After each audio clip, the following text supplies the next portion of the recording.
மனோகரன் கூறிய கருத்துக்கு நம்ம யாருக்கும் வந்து ப்ரூவ் பண்ணுங்கிற அவசியம் இல்லை. உலக தமிழர்களுக்கு எனக்கு தெரியும். உலகத் தமிழர்களுக்கு யாரை பற்றி தெரியுங்கிற கேள்வி இருக்குது. யார் உலகத் தமிழர்? ரெண்டு இருக்கு உலகத் தமிழர்கள். தமிழீழத்தில் போரினால் அரசியல் சட்டத்தால் பாதிக்கப்பட்டு வெளியேறிய ஈழத்தமிழர்கள் பல்வேறு நாடுகள் இருக்காங்க. குறிப்பாக ஐரோப்பிய டயஸ்போராவில் இருக்காங்க.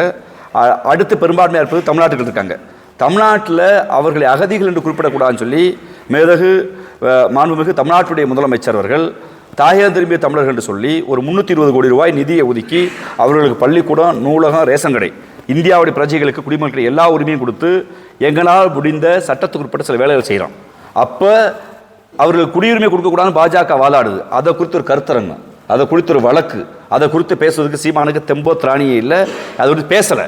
அதற்கு மாறாக டயாஸ்பரா அரசியலில் Denmark, Netherlands, Switzerland, London, France போன்ற நாடுகளில் இதுவரை இயங்கி வந்த தமிழீழ விடுதலை கட்டமைப்பை இவருக்கென்று சில தற்கூறிகளை வைத்து, இவருக்கென்று சில ரசிகர் மட்டத்தை வைத்து உடைச்சு தலைவர் குடும்பம், தலைவர் கூட யார் இருந்தாங்களா, மெதகு பிரபாகரன் கூட யார் இருந்தாங்களா, அவங்களையெல்லாம் இவெல்லாம் துரோகின்னு சொல்லி எல்லாரையும் அந்நியப்படுத்தி வச்சுட்டு தான் மட்டும்தான் யோக்கியதுன்னு சொல்லி அந்த யோக்கியன் ஈழத்துக்கு என்ன செஞ்சிருக்காருன்னா எங்கள் கேள்வி.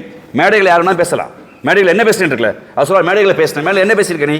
எனக்கு துப்பாக்கி சுட பயிற்சி கொடுத்தாங்க, இட்லி கொடுத்தாங்க, ஆமக்கறி கொடுத்தாங்க, மான் சுட்டு கொடுத்தாங்க, பன்னி சுட்டு கொடுத்தாங்க, ஆமை ஓடு இப்படி இருந்துச்சு. இந்த கதை தானே பேசினேன். ஈழ உரிமை என்ன பேசியிருக்க? What about single and constitution act என்ன பேசியிருக்க? சிங்கிள் அண்ட் கான்ஸ்டியூஷன் ஆக்டில் எப்படி தமிழ் ஒடுக்கப்பட்டது? அந்த போர் நடந்த பின்பு அந்த நாடு கடந்த தமிழீழ அரசுடைய கருத்தில் என்னாச்சு? நாடு கடந்த தமிழீழ அரசு எடுத்துக்கொண்ட சட்ட முயற்சி என்னாச்சு? அந்த சட்ட முயற்சிக்கு உங்களுடைய நாம் தமிழர் இயக்கம் என்ன செஞ்சு? எதையுமே செய்யலையே. அதற்கு மாறாக மெதகு பிரபாகரனுங்கிற போராளியை, ஒரு மாவீரனை ஒரு செப்பாக மாற்றி வச்சிருக்கீங்க. அந்த கேவலத்தை திட்டமிட்டு சீமான் செய்திருக்கிறதா நான் பார்க்குறேன்.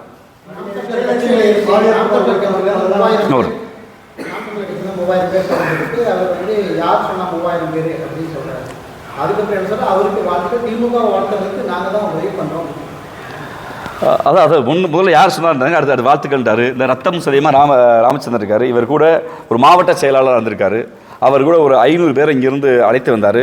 உங்கள் பத்திரிகையாளர் முன்பு நாங்கள் வெளிப்படையாக சொன்னோம், திராவிடத்தை கொச்சைப்படுத்தி தமிழின் அடையாளத்தை, தமிழ் பெருமையை மீட்ட திராவிட இயக்கங்களை கொச்சைப்படுத்தி திராவிட தலைவர்களை கொச்சைப்படுத்தும் போது இனிமேல் சீமான் செய்வது பொய் அரசியல், சீமான் கூட இருக்க முடியாத எங்கள் நிலைப்பாட்டை எடுத்த பின்பு திராவிட முன்னேற்ற கழகமான தாய் அமைப்புக்கு வருகிறார்கள்.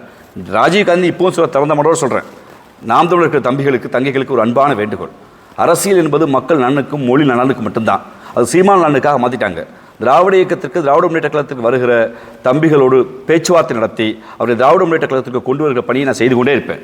ஏன்னா எந்த சீமானுக்காக தெருவா பிள்ளை குட்டிகளை விட்டுட்டு திருமணம் பண்ண கையோட தெருவா அலைஞ்சு இளமையை தொலைத்து ஒரு 10 ஆண்டு காலம் சுற்றி தெரிஞ்சோமோ, அவர் சொன்ன பொய்க்கதைகளை நம்பி, உண்மையை நம்பி, அதை நம்பி ஏமாந்தமோ, அந்த ராஜீவ்காந்தியும் அவரை போன்ற எண்ணடங்காதவரும் இன்றைக்கி நாங்கள் சொல்கிறது சீமான் ஒரு பொய்யின் பின்பம்.